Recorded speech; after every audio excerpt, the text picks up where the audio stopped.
চেষ্টা করতেছে যে মাছ লাগছে কিনা জালের মধ্যে।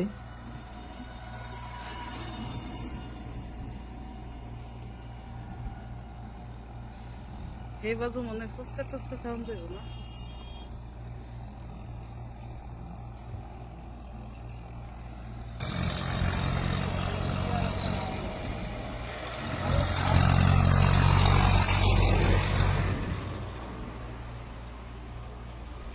সত্যি বলতে আমরা যখন এখানে আসছি আমাদের আনন্দে একেবারেই মনটা ভরে গেছে, কারণ বাংলাদেশে যাওয়ার পরে এরকম পানি আমাদের এলাকাতে দেখি নাই।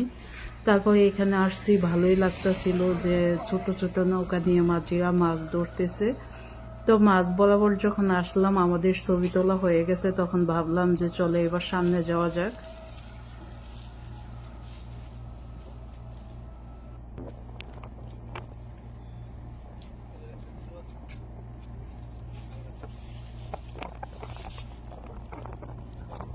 সামনে যাওয়ার পরেও কিন্তু আমরা যেদিকে তাকাচ্ছি শুধু পানি আর পানিই দেখা যাচ্ছে। এই মাঝিটাকে আমি জুম করে দেখানোর চেষ্টা করতেছি, তারপর দেখলাম যে এই ছোট অবস্থায় খুব ভালো দেখাচ্ছে।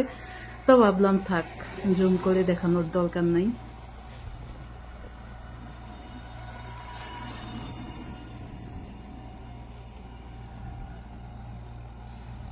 এই বাজু মনে ফুচকা টুচকা খাওয়া যাবে না।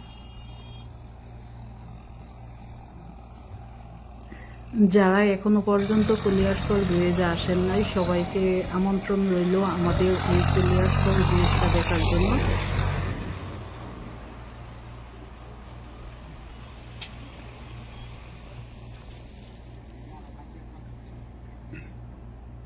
আমরা কিন্তু এখানে স্পিড বোট পাওয়া যায়, আমরা সেই স্পিড বোট ভাড়া করার জন্য গেছিলাম, কিন্তু 1 ঘন্টায় বলে 500 টাকা। তখন আমরা ভাবলাম যে এত কষ্ট করে এখানে আসলাম, এই 1 ঘন্টায় যদি 1 ঘন্টাও না, মনে হয় আধা ঘন্টা বলছিল যে এই পার থেকে ওই পারে নিয়ে যাবে, তাকে 500 টাকা দিতে হবে। তখন আমরা বললাম যে না, যদি 50 টাকায় হতো তাও ভালো লাগতো, কিন্তু এত টাকা হবে না। তখন আমরা স্পিড বোটে উঠে নিই।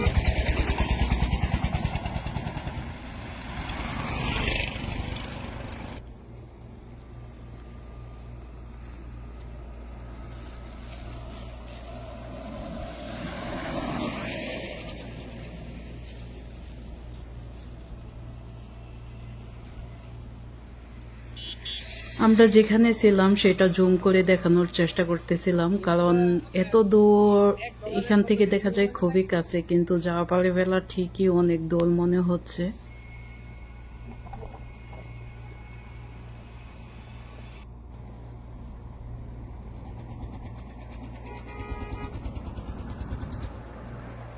এখানে শুধু তাই নয়, সামনে যে রাস্তা দেখা যাচ্ছে সে এই ব্রিজের মাথায়, সেখানে কিন্তু খুব সুন্দর কফি হাউস আছে।